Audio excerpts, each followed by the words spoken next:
नमस्कार मंडळी, वटपौर्णिमेचे पारंपरिक आणि सणासुदीच्या लुकसाठी मोत्यांचे लांब मंगळसूत्र हा एक अत्यंत लोकप्रिय आणि शोभिवंत पर्याय आहे. या मंगळसूत्राचे खास वैशिष्ट्य आणि महत्त्व समजून घेऊया. सो व्हिडिओ शेवटपर्यंत नक्की पहा. वटपौर्णिमेला काळ्या मान्यांच्या पारंपरिक मंगळसूत्रासोबतच मोत्यांची जोड असलेले लांब मंगळसूत्र महिलांना एक वेगळाच राजशाही पारंपरिक लुक देते.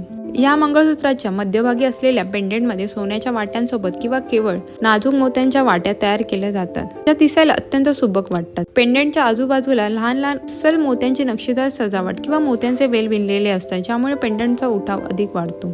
मोत्यांना शुद्धता आणि शांततेचे प्रतीक मानले जाते. वटपौर्णिमेच्या दिवशी जसे मंगळसूत्र परिधान करणे पती पत्नीच्या नात्यातील गोडवा आणि समृद्धी दर्शवते, मोत्यांना शुद्धता आणि शांततेचे प्रतीक मानले जाते. हे लांब मोत्यांचे मंगळसूत्र वटपौर्णिमेला नेसल्या जाणाऱ्या पारंपरिक पैठणी, काठपदर किंवा नऊवारी साडीवर अतिशय खुलून दिसते. या मंगळसूत्राच्या लांब सरात काळ्या मान्यांच्या सोबतीने मधोमध मोत्यांचे मणी किंवा मोत्यांचे नाजूक माळा गुंफलेले असतात, ज्यामुळे गळ्याला एक भरगच्च लूक मिळतो. सध्याच्या फॅशनमध्ये केवळ सोन्यापेक्षा मोत्यांचे आणि कुंदन कॉम्बिनेशन असलेले लांब मंगळसूत्र वटपौर्णिमेच्या पूजेसाठी महिलांची पहिली पसंती आहे.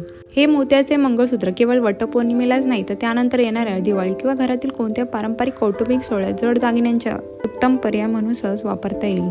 सोन्याच्या पिवळ्या रंगासोबत मोत्यांचा पांढरा शुभ्र रंग आणि डिझाईन एकत्र आल्यामुळे महिलांच्या चेहऱ्याला एक वेगळाच आणि सात्विक उठाव मिळतो, ज्यामुळे सणाचे रूप अधिकच खुलून दिसते. व्हिडिओमध्ये दाखवलेल्या मोत्याच्या मंगळसूत्राचे डिझाईन तुम्हाला आवडले असतील तर व्हिडिओ लाईक आणि चॅनलला सबस्क्राईब करायला विसरू नका. चला तर मग मंडे भेटे नेक्स्ट व्हिडिओमध्ये. Till then bye.